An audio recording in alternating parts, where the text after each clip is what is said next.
ಈ ಮೀಸಲಾತಿ ಒಳ ಮೀಸಲಾತಿ ಹೋರಾಟ ಕಳೆದ 25 ವರ್ಷದಿಂದಲೂ ಕೂಡ ಅವಿರತವಾಗಿ ರಾಜ್ಯದಲ್ಲಿ ರಾಜಕೀಯದಲ್ಲಿ ಚಾಲನೆಗೆ ಬಂದಿದೆ.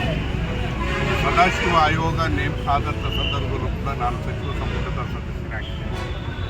ಅದಕ್ಕೂ ಕೂಡ ಅಲ್ಲಿ ಅವರ ವರದಿಯನ್ನು ಕೂಡ ಸ್ವಲ್ಪ ಮಟ್ಟಿಗೆ ಅರ್ಥ ಮಾಡಿಕೊಳ್ಳೋದ್ರ ಜೊತೆಗೆ ಎಲ್ಲೋ ಒಂದು ಕಡೆಗೆ ಇವತ್ತು ಅದು ವಿಳಂಬ ಆಯಿತು.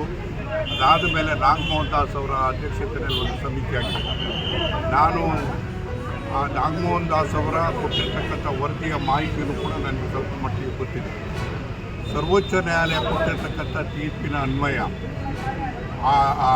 ಇವತ್ತು ಸಮೀಕ್ಷೆಯನ್ನು ಮಾಡಿ ಹೊಸದಾಗಿ ಸಮೀಕ್ಷೆಯನ್ನು ಮಾಡಿ ಮಾಹಿತಿಯನ್ನು ಪಡೆದು ಇವತ್ತು ಆ ವರದಿಯನ್ನು ತಯಾರು ಮಾಡಿ ಇವತ್ತು ಸರ್ಕಾರಕ್ಕೆ ಕೊಟ್ಟಿದ್ದಾರೆ.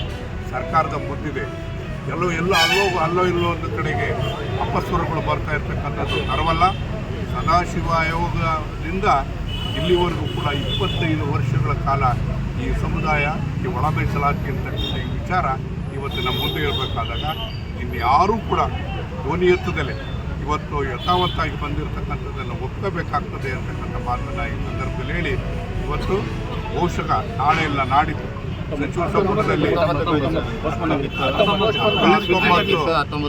19ನೇ ಸಚಿವ ಸಂಪುಟದಲ್ಲಿ ಅದು ಇತ್ಯರ್ಥ ಆಗ್ತದೆ.